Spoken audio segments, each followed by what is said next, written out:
Welcome to my channel life enjoy vlogs. बिस्मिल्लाहिर्रहमानिर्रहीम। अस्सलाम वालेकुम माय यूट्यूब फैमिली। दोपहर की रूटीन शेयर हो रही है। हरे वाली हल्दी ले ली है, अदरक लहसुन, इसको पेस्ट बना लेंगे, इसका पीस लेंगे।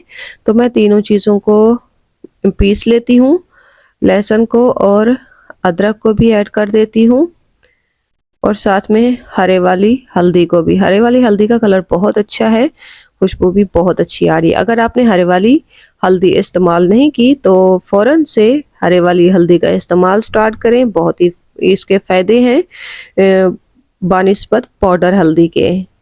तो हरे वाली हल्दी की खुशबू भी बहुत अच्छी है और बहुत ही टेस्टी है। सालन तो इतनी मज़े की बनी थी कि जब मैंने एक दफ़ा ट्राई किया तो फिर मैंने कहा दूसरी दफ़ा जो है ना आप व्यूअर्स से भी शेयर करूंगी कि मैंने हरे वाली हल्दी का इस्तेमाल किया है, बहुत ही अच्छी है और इसका टेस्ट बहुत अच्छा आ रहा है। तो आपने भी ज़रूर ट्राई करना है। शायद साहब शॉप पर थे और वो भी बहुत लेट आ रहे हैं आजकल। फिर मैंने खाना वाना रेडी किया, सालन भी बनाया और साथ में रोटी भी बनाई। तबीयत कुछ ठीक नहीं थी, मेरे से तो रोटी खाई नहीं जाती, फिर मैं अपने लिए चावल वाइट का इस्तेमाल कर लेती हूँ। उससे चावल वाइट खाए भी जाते हैं सालन के साथ और शायद साहब भी बहुत शौक से खाते हैं, रोटी भी खा लेते हैं, थोड़े बहुत चावल भी खा लेते हैं। चावल सालन बहुत अच्छा लगता है दोपहर में या रात में। वाइट चावल सालन हो या फिर चावल भी हो तो जैसे पुलाव वगैरह होता है, अच्छा लगता है। कुछ लोगों को दोपहर में पुलाव अच्छा लगता है, कुछ लोगों को रात में अच्छा लगता है पुलाव। तो हमारे घर में पूरी फैमिली चावलों की बहुत ज़्यादा शौकीन है, बहुत पसंद करते हैं चावल खाना।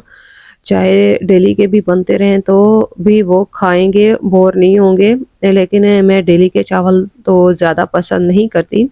हाँ, अगर खाना रोटी वगैरह ना खाई जाए बुखार की वजह से तो फिर मैं वाइट चावल या सेवइयों का इस्तेमाल कर लेती हूँ इस तरह से। बिस्किट इतनी ज़्यादा नहीं खाए जाते बुखार की हालत में। एक तो मीठा, फिर मीठा इतना नहीं खाया जाता।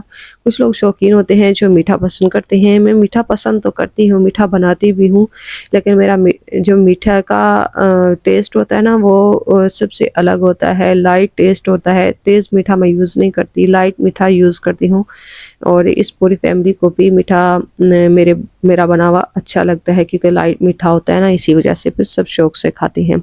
जब भी मैं मीठा बनाती हूँ तो फिर बड़े घर की तरफ भी भिजवा देते हैं, इनके शाहिद साहब के पेरेंट्स की तरफ।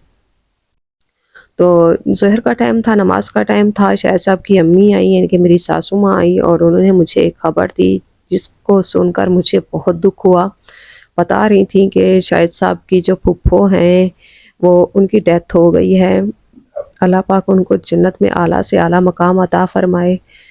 और शायद साहब की वो फूफो लगती हैं और शायद साहब की अम्मी की नंद भी लगती हैं और भाभी भी लगती हैं, मतलब उनके भी दो रिश्ते हैं। तो फिर उन्होंने कहा कि जाना है, तो फिर गाड़ी करवाई और पूरी फैमिली हम सब लोग गए फौतगी पर। जाना तो बहुत दूर था क्योंकि हम जहरपीर में रहते हैं, तो छोटी मियाँ वाली की तरफ जाना था, मियाँ वाली कुरेशिया की तरफ। शायद साहब की फुप्पो की तबीयत काफ़ी अरसे से ठीक नहीं थी, काफ़ी अरसे से वो बीमार थी। अल्लाह पाक उनकी मग़फ़िरत फ़रमाए, अल्लाह पाक उन्हें जन्नत में आला मकाम अता फ़रमाए। जाना तो हर किसी ने है, लेकिन अल्लाह पाक से हर टाइम मग़फ़िरत की दुआ करनी चाहिए, अल्लाह पाक से कलमे वाली मौत मांगनी चाहिए और अल्लाह पाक से दुआ करनी चाहिए कि अल्लाह पाक हमें जन्नत में आला मकाम अता फ़रमाए। अल्लाह पाक अपना दीदार नसीब फ़रमाए, अपने प्यारे महबूब का दीदार नसीब अता फ़रमाए। हम मुसलमान हैं तो मुसलमान होने के नाते हमें 5 वक्त की नमाज़ पढ़नी चाहिए और अल्लाह पाक का ज़िक्र करना चाहिए।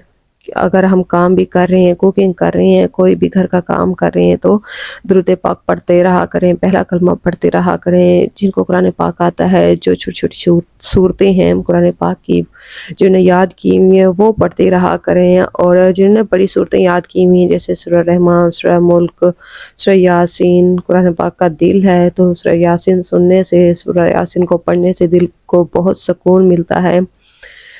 ऐसी सूरतें पढ़नी चाहिए। अगर आपको सूरतें नहीं आती तो आप अल्लाह पाक का ज़िक्र किया करें। दरूद पाक पढ़ा करें। दरूद पाक तो हर किसी को पढ़ना आता है, कलमे पढ़ा करें, अल्लाह पाक के ज़िक्र में बस मसरूफ़ रहा करें।